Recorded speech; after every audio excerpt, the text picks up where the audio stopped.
So a couple of days ago, me and my friends were playing this game in which we would walk up to strangers at the mall and we would ask what we can exchange for a pet. And now, this game's pretty fun because it allowed us to develop our social skills a lot, but one thing that was constant throughout actually a lot of these approaches is that people didn't want to talk to us at all.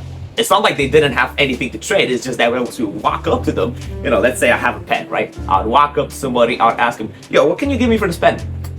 And some people would literally not even tilt their sights towards us and just keep walking, right? Now, I used to think that this was because there was a stupid game after all, and it's kind of right.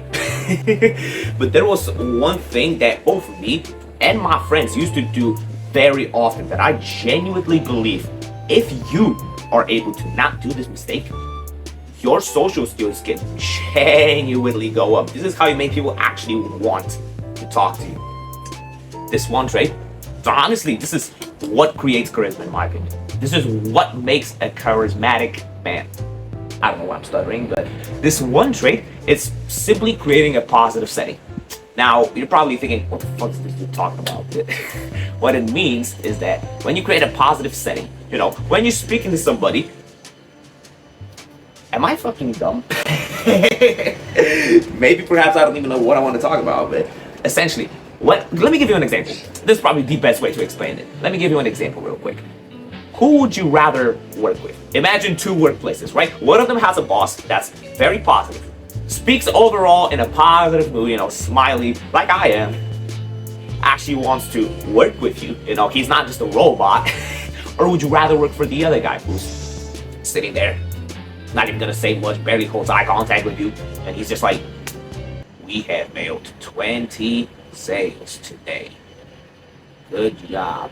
It's just like, it's boring. Nobody wants to work for that, guys. It's like, you'd have a much better time working for a boss that actually cares about your output. Same thing applies with any other social scenario. Once you are able to create this positive setting, once you're able to apply some positive emotion to the other person, that's when they actually want to talk to you. But probably the best way to do it is, this feeling when you're talking, let's say you're in a conversation, right? And suddenly somebody mentions the one thing you like to do. Like me personally, I'm a basketball guy. I've been playing basketball for a solid 2.5 years, almost 3 actually, so I'm really into that stuff, right? And I remember one time we were sitting in history class, right? And our history teacher mentions fucking basketball, and my focus literally goes from like half sleeping on the desk to like, huh? And it's so funny, right? Sometimes once the conversation is based about what you like, suddenly it's 20 times easier. Or how when somebody gives you a compliment about your hair, it's like guys rarely ever hear compliments about their hair. It's like once you hear one, it's like you're not changing that hairstyle for the next 3 years. So it's like, the drill. The drill. Once you are able to imply the same kind of mindset, the same kind of energy towards the other person, that's when they're actually engaged. That's when they actually want to talk to you, because what you put out is what you're going to receive. The emotions and the overall setting that you're going to amplify on the other person, most of the time at least, is what you're actually going to get back.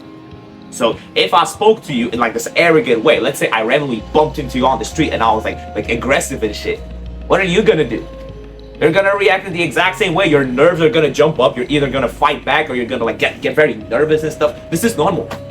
This is basic stuff, right? This is just how emotions work. Emotions are they're kind of like a virus, right? Where they pass on from person to person very easily. So you should be the one to use that to your advantage. Try to do this next time you're gonna speak to somebody new. Not even new. Any person in general. This just works. Like, just walk up to a person, start off with either a compliment, something about their appearance, something you can tell that they're gonna love to talk about. Let's say they're wearing some nice shoes, right? They're gonna love that stuff. It's like if somebody walked up to me on the street and he mentioned my stupid fucking Yeezys, I could talk about Yeezys 24/7, right? If somebody mentioned my pair of Jordan 4s, I would talk about the pair of Jordan 4s 24/7 because that's just what I like. You probably have different interests. I don't blame you. We're all different, but sometimes it's so easy to point out to a person that oh my god, I'm not home right now. I can see my parents through the fucking balcony. This is so distracting. It's so distracting, right? But yeah, if I mentioned something that you like, something about your appearance, your eyes would light up. You would love to talk to me, right? But hopefully. But this is a very easy way to get things going.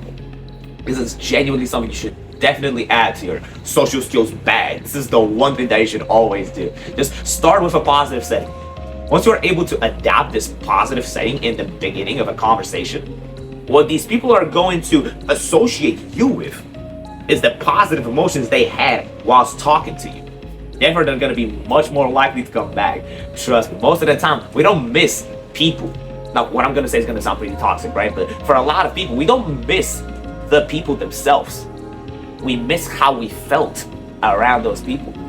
Oftentimes, we're not friends to the person, but to the activity that connects us together. And while this isn't necessarily a good thing, this is just how we operate, right? And this actually has a positive side, because if me and you spoke to each other for the first time, so this is probably our first video, right? I'm assuming. Imagine that I left you with a positive outcome, right? Let's say that we met up in real life, I complimented you, I gave you some tips on social skills or whatever, and you were satisfied. When you're gonna go back home and you're gonna think about the interaction we had, you don't really know how I behave when I'm on my own. You don't know me as a person. All you have left is the experiences that you had around me. It's the exact same thing, my friend. Use this to your advantage. Use positive setting to your advantage, because this will genuinely make such a big difference. Alright, if you want to talk to me directly, make sure to join the Discord server, whether if that's through weekly calls, DMs, text channels. You have dozens of opportunities to talk to me, whilst hanging around an amazing community of like-minded people who all share the same interests. For those who don't know, this isn't the usual setup.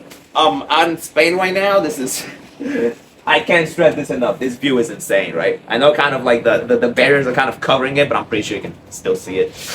Oof! If you're wondering why I'm wearing a beanie and a thick hoodie whilst it looks like it's summer, it's because I'm recording this video on December 25th. And it's like 9 degrees Celsius outside. It's not the coldest temperature. I still think this is pretty good for December, but this is a pretty cold ass temperature from Spain, right?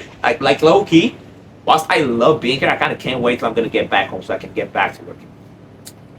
It's just me, right? But hopefully you enjoyed the video. I will see you in the next one. So click all the videos if you want to. Click the subscribe button if you would like. That would genuinely mean a lot. And hopefully I will see you in tomorrow's upload. Take care.